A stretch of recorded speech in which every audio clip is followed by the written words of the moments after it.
الحمد لله نحمده ونستعينه ونستغفره ونعوذ بالله من شرور أنفسنا ومن سيئات أعمالنا من يهد الله فلا مضل له ومن يضلل فلا هادي له وأشهد أن لا إله إلا الله وحده لا شريك له وأشهد أن محمدا عبده ورسوله أرسله بالحق بشيرا ونذيرا أما بعد فأعوذ بالله من الشيطان الرجيم بسم الله الرحمن الرحيم يوم نقول لجهنم هل امتلأت وتقول هل من مزيد وأزلفت الجنة للمتقين غير بعيد هذا ما توعدون لكل أواب حفيظ من خشي الرحمن بالغيب وجاء بقلب منيب ادخلوها بسلام ذلك يوم الخلود لهم ما يشاءون فيها ولدينا مزيد وكم أهلكنا قبلهم من قرن هم أشد منهم بطشا فنقبوا في البلاد هل من محيص إن في ذلك لذكرى لمن كان له قلب أو ألقى السمع وهو شهيد ولقد خلقنا السماوات والأرض وما بينهما في 6 أيام وما مسنا من لغوب فاصبر على ما يقولون وسبح بحمد ربك قبل طلوع الشمس وقبل الغروب ومن الليل فسبحه وأدبار السجود واستمع يوم ينادي المناد من مكان قريب يوم يسمعون الصيحة بالحق ذلك يوم الخروج إنا نحن نحيي ونميت وإلينا المصير يوم تشقق الأرض عنهم سراعا ذلك حشر علينا يسير نحن أعلم بما يقولون وما أنت عليهم بجبار فذكر بالقرآن من يخاف وعيد. بزرگان محترم، ملت اسلامیہ کے نوجوانوں اور پردہ نشین خواتین اسلام،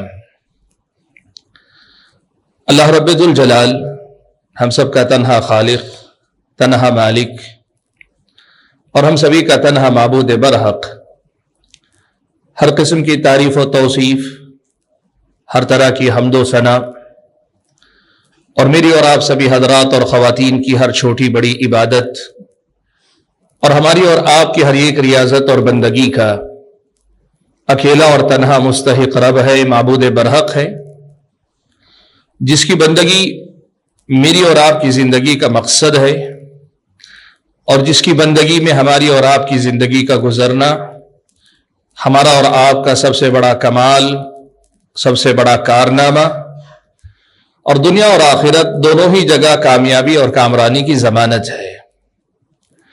درود و سلام ہو نبی آخر الزماں پیارے نبی محمد صلی اللہ علیہ وسلم کے ذات گرامی پر، جنہیں اللہ تبارک و تعالیٰ نے اپنا آخری نبی و رسول بنا کر دنیا میں بھیجا، جنہوں نے ہم اور آپ کو زندگی جینے کا اور اللہ تبارک و تعالیٰ کی بندگی کرنے کا دونوں کا ایک جامع طریقہ، ایک بہترین راستہ نہ صرف یہ کہ سکھلایا، پڑھایا، بلکہ خود عمل کر کے دکھلایا، خود کو ان تعلیمات کا مثالی نمونہ بنا کے پیش فرمایا، تاکہ ہم اور آپ، ہماری اور آپ کی یہ جو زندگی ہے، اس زندگی میں آپ کے نقش قدم پر، آپ کے بتائے ہوئے راستے پر چل کر زندگی گزار لیں، اور اللہ تبارک و تعالیٰ کو بھی راضی کر لیں، اور دنیا میں بھی ایک بہتر زندگی جینے والے انسان بن جائیں۔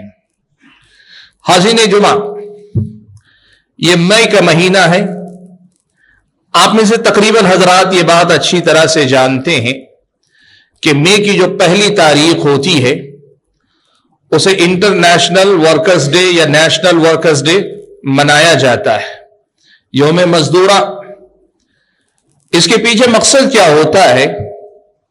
لوگ یہ مانتے ہیں کہ سال میں ایک دن مزدوروں کے نام سے ایک دن کو منسوب کر دیا جائے تو اس سے سماج کے اندر، لوگوں کے اندر، افراد کے اندر مزدوروں کے حقوق کے بارے میں بیداری آئے گی، لوگوں کے اندر احساس پیدا ہوگا کہ مزدور کا بھی اپنا ایک حق ہوتا ہے۔ مزدور بظاہر کمزور ہوتا ہے، آپ کے ماتحت ہوتا ہے، لیکن اس کا بھی حق ہے اور ان کے حقوق کی حفاظت ہونی چاہیے۔ یہ پیغام دینے کے مقصد سے دنیا والوں نے مئی کی پہلی تاریخ کو مئی ڈے کے نام پر یا 1 مئی کو یوم مزدورہ ورکرز ڈے کے طور پہ منانے کی ایک رسم جاری کی ہوئی۔ آج اسی حوالے سے آپ حضرات و خواتین کے سامنے کچھ بنیادی باتیں میں رکھنا چاہتا ہوں۔ سب سے پہلی بات تو یہ کہ اسلامی نقطہ نظر کے مطابق اس قسم کا کوئی ایک دن کسی خاص نام سے منسوب کر کے رکھنا یہ کوئی صحیح طرز عمل نہیں۔ دنیا ہے، دنیا اپنے اصولوں پہ چلتی ہے۔ مسلمان ہونے کی حیثیت سے ہمیں یہ بنیادی مسئلہ ہمیشہ یاد رکھنا چاہیے۔ کسی دن کو آپ فادرز ڈے بنا دیں، کسی دن کو آپ مدرز ڈے بنا لیں، کسی دن کو آپ چلڈرنز ڈے بنا دیں، کسی دن کو آپ مزدوروں کا دن بنا لیں، کسی دن کو آپ خواتین کا دن بنا لیں، اس سے اسلامی شریعت ہم اور آپ کو ایسی تخصیص خاص کرنے سے منع کرتی۔ اس لیے کہ اسلامی شریعت کی تعلیمات بہت صاف ہیں کہ جتنے ایام جن جن چیزوں کے لیے خاص کرنے ضروری تھے وہ اللہ کے نبی صلی اللہ علیہ وسلم نے بتا دیے ہیں۔ ہمارے پاس شرعی نقطہ نظر کے مطابق ایسے کسی دن کو مخصوص کرنا یہ کوئی خاص شریعت کا عمل نہیں، شریعت کی نظر میں کوئی صحیح طرز عمل نہیں۔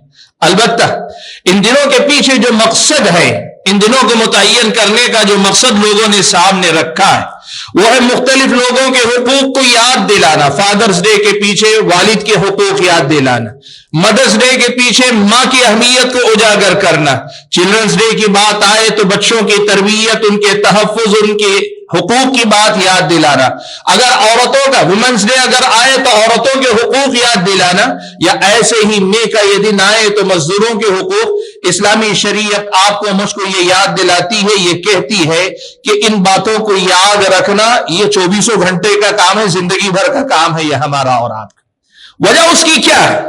وجہ اس کی یہ ہے کہ ہمارا جو طرز عمل ہے اپنے والدین کے ساتھ، اپنے بچوں کے ساتھ، کسی کے ساتھ بھی، اسلامی شریعت تو یہ بتاتی ہے انسان تو انسان ہے، یہ آپ کے میرے آزو بازو گھومنے والے یہ کتے اور بلی، ان کے ساتھ بھی اسلامی شریعت کی نظر میں حسن سلوک کرنا، اور یہ حسن سلوک ہر حال میں یاد رکھنا صبح و شام، یہی مومن کا طریقہ ہوتا ہے، یہی مسلمان کا طریقہ ہوتا ہے۔ اس لیے حاضرین گرامی، پہلی بات جو آج کے اس خطبہ جمعہ میں آپ کے سامنے رکھنا چاہتا ہوں وہ یہ کہ یاد رکھیں ایسے کسی دن کو خاص دن عید کے طور پہ خاص کر لینا یہ کوئی شریعت کے مطابق صحیح طرز عمل نہیں۔ دنیا اپنے اصولوں سے چلتی ہے تو وہ ایام رکھے ہوئے ہیں، لیکن ایک مسلمان کی حیثیت سے ہمیں اس اسلامی تعلیم کو یاد رکھنا چاہیے۔ دوسری بات جو آج آپ کے سامنے رکھنا چاہتا ہوں وہ یہ کہ بھائیو ایک مسئلہ یاد رکھنا، مزدور ہونا اسلامی شریعت کی نظر میں کوئی عیب کی بات نہیں۔ کوئی آدمی مزدور ہو، کسی کے پاس اجرت پہ کام کرے، یہ کوئی عیب کی بات نہیں۔ سماج میں آپ ایک بات دیکھیں گے، یہ جو مال کی تقسیم اللہ تعالیٰ نے فطری طور پہ رکھی ہے، مالدار کو مالدار بنایا، اس کا مال اس کے لیے فتنہ اور آزمائش ہے، غریب کو غریب بنایا تو اس کی غربت اس کے لیے فتنہ اور آزمائش ہے، دونوں ایک دوسرے کے لیے آزمائش ہے۔ وَجَعَلْنَا بَعْضَكُمْ لِبَعْضٍ فِتْنَةً، ہم نے تمہیں آپس میں ایک دوسرے کے لیے آزمائش بنایا ہے۔ اسلامی شریعت کی اس تعلیم کی روشنی میں اسلام ہمیں یہ بتاتا ہے کسی مزدور کو آپ مزدوری کرنے والے کو کمتر نہ سمجھے، یا مزدوری کرنے کو آپ کمتر نہ سمجھے۔ اگر آپ قرآن و سنت پڑھ کے دیکھیں گے نا، آپ کو پتا چلے گا پیارے نبی صلی اللہ علیہ وسلم سارے انسانوں میں سب سے افضل اور برتر ہے، لیکن نبی علیہ الصلوۃ والسلام نے خود اپنے بارے میں بیان فرمایا ہے کہ کنت ارعاها علی قراریط اہل مکہ، اللہ کے نبی نے بکریوں کے چرانے کا تذکرہ آیا تو یہ کہا کہ ہاں میں نے بھی بکریاں چرائی ہیں، اہل مکہ کی بکریاں اجرت پر میں چرایا کرتا تھا۔ سبحان اللہ۔ اس کا مطلب یہ ہوا کہ خود اللہ کے نبی نے بھی اجرت پر کام کیا ہے، اللہ کے نبی نے بھی یہ کام کیا۔ اس وجہ سے کبھی کسی کے پاس مزدوری کرنا، اجرت پہ کام کرنا یہ کوئی عیب کی بات نہیں۔ آپ دیکھیں حضرت موسیٰ علیہ السلام نے 10 سال تک حضرت شعیب کے گھر میں، یا یوں کہیے کہ آپ کی جو اہلیہ بننے والی تھی ان کے گھر میں حضرت موسیٰ علیہ السلام نے اجرت کے طور پہ کام کیا. حضرت موسیٰ علیہ السلام نے. آپ دیکھیں اسلامی شریعت تو ہمیں یہ بتاتی ہے کہ ہم بھی اجرت پر ہیں. حقیقت میں پیارے نبی صلی اللہ علیہ وسلم نے ایک حدیث میں یہود نصارہ اور مسلمانوں کا موازنہ کرتے ہوئے کہا، دیکھو تمہاری اور یہود و نصارہ کی مثال ایسی ہے جیسے کوئی آدمی کچھ لوگوں کو مزدوری پہ رکھتا ہے صبح سے لے کے ظہر تک ایک قیرات کے بدلے میں. یہ یہود ہیں جن کو اللہ نے صبح سے ظہر تک کام کروایا، ایک قیرات دیا، اور اس کے بعد دوسرے نصارہ کو اجرت پہ رکھا، ظہر سے لے کے عصر تک ان سے اجرت پہ کام لیا. اور امت محمدیہ تمہیں اللہ تعالیٰ نے عصر کے بعد سے مغرب یعنی غروب آفتاب تک اللہ تعالیٰ نے اجرت پہ کام کرنے کے لیے رکھا. تمہاری مثال ایسی ہے. یہ اللہ کے نبی صلی اللہ علیہ وسلم نے کہا. البتہ اللہ کا کرم یہ ہے کہ کم وقت ہونے کے باوجود امت محمدیہ کو اللہ تعالیٰ نے 2 قرات کا ثواب دیا ہے. سبحان اللہ. بھائیو اسی لیے پہلی بات یاد رکھنا، کسی آدمی کا مزدور ہونا ہماری نظر میں اس کی حیثیت گرانے گھٹانے کا سبب نہیں بننا چاہیے. مزدور کی طرف دیکھنے والی ہماری نظر اس کو گرا کر دیکھنے والی نظر نہیں ہونی چاہیے، اس لیے کہ مزدور ہونا کوئی عیب کی بات نہیں. ہمارا عجیب من معاملہ ہے. میں جا رہا ہوں آفس کو، میں جاب کرنے جا رہا ہوں، میرے گھر کام کرنے والے آنے والا یا آنے والی وہ نوکری وہ جو ہے گھر کا کام کرنے آ رہی، میں جا رہا ہوں تو فخر کے ساتھ جاتا ہوں، میں جاب کرنے جا رہا ہوں، اور میرے گھر آنے والے کام کرنے والے کو میں دیکھتا ہوں تو اس نظر سے دیکھتا ہوں کہ یہ ذرا گرا پڑا آدمی. اگر آپ دیکھیں تو فرق کیا ہے؟ نوکری تو میں بھی کر رہا ہوں، میں بھی اجرت ہی پہ تو کام کر رہا ہوں، وہ بھی اجرت پہ کام کر رہے ہیں. یہ اجرت پہ کام کرنے کے معاملے کو نجی نظر سے دیکھنا اسلامی شریعت کی نظر میں یہ درست نہیں. اسلامی شریعت کی ان پاکیزہ تعلیمات کو اگر ہم اور آپ یاد رکھیں، یقین مانیے اسلامی شریعت ہم اور آپ کی ایسی تربیت کرے گی، پھر کسی یوم مزدورہ حقوق مزدور کی آواز لگانے کی ہمیں ضرورت نہیں پڑے گی. حاضرین گرامی، پیارے نبی صلی اللہ علیہ وسلم کے صحابی حضرت عبداللہ ابن عمرو ابن عاص رضی اللہ تعالیٰ عنہ نے اللہ کے نبی صلی اللہ علیہ وسلم سے ایک حدیث روایت کی. بڑی اہم حدیث ہے، اسے یاد رکھیے گا. دنیا میں کسی کے ساتھ بھی اگر ہم اور آپ معاملہ کرتے ہیں، اسلامی شریعت نے ایک بڑا اہم اصول ہم اور آپ کو دیا. یہ مزدوروں کے لیے بھی ہے، مزدوروں کے علاوہ دوسروں کے لیے بھی ہے.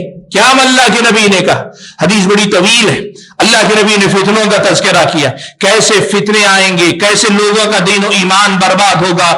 تذکرہ کرتے کرتے اللہ کے نبی نے اخیر میں آ کر یہ کہا کہ یاد رکھو، جو آدمی یہ چاہتا ہے کہ یہ چاہتا ہے کہ اس کی موت ایمان کی حالت میں ہو تو اسے 2 چیزوں کا خیال رکھنا چاہیے. ایک تو یہ کہ آخرت پر اس کا ایمان مضبوط ہو، اور دوسری یہ کہ وَلْيَأْتِ إِلَى النَّاسِ الَّذِي يُحِبُّ أَن يُؤْتَى إِلَيْهِ، لوگوں کے ساتھ معاملہ وہی کرے جو معاملہ لوگوں کی طرف سے وہ اپنے لیے پسند کرتا ہے. آپ مزدور کو اسی نظر سے دیکھیے جس نظر سے مزدور سے آپ چاہتے ہیں کہ وہ آپ کو جس نظر سے دیکھے. آپ مزدور کی نگاہوں میں اپنے لیے جو ایک مقام دیکھنا چاہتے ہیں، اپنے لیے ایک اعتراف دیکھنا چاہتے ہیں، آپ وہی مقام ایک مزدور کو دیجئے کہ وہ بھی بہرحال ایک انسان ہے، وہ بھی بہرحال ایک مسلمان ہو سکتا ہے، وہ بھی بہرحال کہیں نہ کہیں خدمت کر رہا ہے. آپ ایک دن کے لیے اگر یہ مزدور پیشہ طبقہ سماج سے ہٹ جائے، زندگی مجھ پر اور آپ پر کتنی بھاری ہو جائے گی، زندگی کتنی مشکل ہو جائے گی. مزدوری کوئی بھی کرے لیکن مزدور کو اسلامی شریعت کی نظر میں جو مقام دیا گیا اس کا خیال رکھیں. حاضرین گرامی، اسلامی شریعت نے ہم اور آپ کو ان مزدوروں کے ساتھ معاملہ کرنے کے سلسلے میں کچھ تعلیمات دی. ان تعلیمات کو میں مختصراً آپ کے سامنے رکھتا ہوں تاکہ ہم اور آپ ان تعلیمات کو یاد رکھیں، اور ان تعلیمات کو یاد رکھ کر کہیں بھی، چاہے ہم کہیں مزدوری کر رہے ہیں یا ہماری ماتحتی میں کوئی مزدوری کر رہے ہیں. اب یہ مزدور، میں اگر کمپنی کا مالک ہوں تو میرے تمام ماتحت میرے مزدور ہیں، اور اگر میں گھر میں ہوں تو میرے گھر میں کام کرنے آنے والے افراد وہ مزدور ہیں. میں اگر کوئی چھوٹا سا دکاندار ہوں، میرے اپنی دکان پہ میں ہیلپر کے طور پر یا کسی سیلز مین کے طور پہ رکھا ہوں، جو بھی ہے اجرت پر جسے ہم اور آپ نے اپنے ساتھ لگا رکھا ہے، ان کے ساتھ معاملہ کرتے ہوئے اسلامی شریعت کی تعلیمات کا خیال رکھیں جو مختصراً آپ کے سامنے میں ذکر کر دیتا ہوں. سب سے پہلی تعلیم، جو بنیادی باتیں میں نے ذکر کی، ان کے علاوہ مزید جو ہم اور آپ کو ملتی ہے وہ یہ کہ اللہ کے نبی صلی اللہ علیہ وسلم نے ایک بات ہمیں یہ سکھائی کہ یاد رکھو وہ مزدوری کرنے والا آپ کا بھائی ہے، مسلمان ہے تو وہ آپ کا بھائی ہے، اسے معاملہ کرتے ہوئے بھائی کی نظر ہی سے دیکھا کرو، اسے بھائی کی نظر سے دیکھو۔ اللہ کے نبی کے زمانے میں غلامی کا رواج تھا، غلام بھی ہوتا تھا، وہی مزدوری بھی کرتا تھا، یا وہی خادم تھا، وہی آپ کا معاون اور مددگار تھا۔ اللہ کے نبی نے غلاموں کے بارے میں ایک بات کہی، صحیح بخاری کی روایت میں حضرت عبداللہ ابن عمر رضی اللہ تعالیٰ عنہما راوی یہ فرماتے ہیں کہ اللہ کے نبی نے فرمایا اخوانکم خولکم جعلہم اللہ تحت ایدیکم، یہ تمہارے اپنے بھائی ہیں، تمہارے اپنے قریبی نزدیکی ہیں، اللہ تعالیٰ کی یہ تقسیم ہے کہ اللہ نے انہیں تمہارا ماتحت بنا دیا ہے، یہ اللہ کی تقسیم۔ اب کیا کرنا ہے؟ اللہ کے نبی نے کہا اب تم میں سے کوئی آدمی اپنے بھائی کے ساتھ معاملہ کرنا چاہتا ہے تو یہ خیال رکھ کر کرے کہ وہ اس کے ہاتھ کے نیچے اس کا اپنا بھائی ہے۔ آپ جب اپنے مزدور کو اپنا بھائی سمجھنے لگیں گے نا، ہماری اور آپ کی نظر دیکھنے کا انداز اگر بدلے گا، نظر ہمارا نظریہ بدل دے گی، ہمارے دیکھنے والی نظر ہمارے اپنے مزدور کے ساتھ رویے کو، معاملے کو بدل دے گی۔ اپنا بھائی سمجھو اسے۔ اخوانکم، وہ تمہارے اپنے بھائی ہیں، خولکم، تمہارے اپنے قریبی ہیں، جعلہم اللہ تحت ایدیکم، اللہ نے انہیں تمہارا ماتحت بنا دیا ہے۔ تو تمہیں کیا کرنا چاہیے؟ اللہ کے نبی نے کئی تعلیمات گنائی جو غلاموں سے متعلق خاص طور پر ہے، لیکن اس حدیث کا یہ پہلا ٹکڑا آپ کو اور مجھ کو یہ بات یاد دلاتا ہے، جو غلام ہے اسے ہی بھائی کی نظر سے دیکھنا ہے، جو آپ کی ملکیت ہے اسے بھائی کی نظر سے دیکھنا ہے۔ خادم تو آپ کا غلام نہیں ہوتا، غلامی بہت آگے کی چیز، خادم تو آزاد انسان ہوتا ہے، وہ اس سے کہیں زیادہ عزت و احترام کا مستحق ہوتا ہے۔ یہ پہلی تعلیم ہے جو اسلامی شریعت مجھ کو اور آپ کو دیتی کہ اپنے ماتحت کام کرنے والوں کو دیکھنے والی نظر بدلو۔ یہ بھائی کے لیے جو محبت، جو احترام، اس کی خدمات کے لیے احترام کا جو جذبہ ہوتا ہے، اس کے تئیں ایک اپنائیت، خیر خواہی کے میرا کام تو ہو رہا ہے لیکن میرے ساتھ میرے بھائی کا بھی بھلا ہونا چاہیے۔ ایک بھائی چارے میں جو باتیں آتی ہیں، خون کے رشتے میں جو نزاکتیں آتی ہیں، اسلامی اخوت میں جو خیر ہوتا ہے، وہ سارا ایک مزدور تک پہنچنا چاہیے، آپ کے خادم تک پہنچنا چاہیے۔ پہلی حدیث ہے جو ہم اور آپ کو بتاتی ہے۔ دوسری بات جو اسلامی شریعت مجھ کو اور آپ کو مزدوروں کے بارے میں بتاتی ہے وہ یہ کہ جب کبھی آپ کسی آدمی کو کسی کام پہ مامور کریں تو اس بات کا خیال رکھیں، اس کی خیر خواہی کا خیال رکھتے ہوئے واضح معاملہ طے کیا کریں۔ اگریمنٹ جسے کہتے ہیں، چاہے وہ زبانی بات چیت ہو یا باقاعدہ آپ اپوائنٹمنٹ لیٹر جاری کرتے ہو یا پھر کسی بھی سطح کا معاملہ کسی بھی انداز میں کرتے ہو، معاملہ دو ٹوک اور واضح رکھو۔ کام کتنا ہوگا، کیا ہوگا، یہ بھی واضح رکھو، اس کی ذمہ داریاں بھی واضح رکھو، اور آپ کی طرف سے اس کے عوض میں کیا اجرت دی جائے گی، کیا سہولتیں دی جائیں گی، یہ معاملہ بھی دو ٹوک اور واضح رکھو۔ کیوں؟ اکثر ایسا دیکھا جاتا ہے کہ کئی مقامات پہ جہاں بیچارے لاچار اور مجبور ہو کر آتے ہیں، لوگ کام پہ لگا لیتے ہیں، من مرضی اپنے دل سے کچھ اجرت دے دیتے ہیں، سمجھتے ہیں کہ ہم نے ان پہ احسان کیا ہے، اور مجبور بیچارہ یہ دیکھتا ہے کچھ اور میسر نہیں، یہی میسر ہے، وہ راضی نہیں، وہ خوش نہیں ہے، لیکن مجبوری ہے تو جو مل گیا اسی پر ناراضی کے ساتھ ہی چاہیے چپکے سے نکل جاتا ہے۔ اگر اس بندے کو اختیار ہو، اس بندے کی بات چلے، اگر اسے پتا ہو تو وہ منہ کھول کر پوچھ سکتا ہے کہ یہ میری محنت کا تو بدل نہیں، میری محنت اس سے زیادہ کا تقاضا کرتی ہے۔ یہ یوں سمجھیے کہ اسے مجبور کی مجبوری کا فائدہ اٹھانا ہے۔ اگر آپ اس سے کوئی واضح معاملہ طے نہیں کرتے، واضح معاملہ طے کیجئے، اور واضح معاملہ طے ہو جاتا ہے تو پھر اس کے بعد آپ کی طرف سے بھی ذمہ داری ختم ہے، اس کی طرف سے بھی ذمہ داری ختم ہے۔ کام کرنا ہے نہیں کرنا ہے، اس اجرت پہ اسے یہ کام کرنا ہے نہیں کرنا، یہ اس کا فیصلہ۔ لیکن ایسا کبھی نہ ہو کہ معاملہ واضح طے نہیں ہے، بغیر طے کیے کام پہ لگا لیا، اپنی مرضی سے کچھ دے دلا دیا، کبھی وہ راضی کبھی ناراض، یہ معاملہ کرنے کا طریقہ نہیں ہے۔ اسلامی شریعت ہم اور آپ کو معاہدہ کے سلسلے میں اسلامی شریعت کی جو تعلیمات اور میں یہ سکھاتی ہے کہ معاملات میں وضاحت ہونی چاہیے، کھلا پن ہونا چاہیے، ایک دم کلیئرٹی ہونی چاہیے تاکہ دو طرف سے لوگ معاملات کو اچھے انداز میں نبھا سکیں۔ تیسری اہم تعلیم جو ہم اور آپ کو اسلامی شریعت مزدوروں کے سلسلے میں دیتی ہے وہ یہ کہ آپ کے ماتحت جو لوگ مزدور ہوتے ہیں ان کے بہت سارے حقوق ایسے ہوتے ہیں جو کاغذ پر لکھے ہوتے ہیں، اور بہت سارے حقوق ایسے ہوتے ہیں جو عرف میں رہتے ہیں، یعنی معروف ہیں کہ یہ ان کا اپنا حق بنتا ہے۔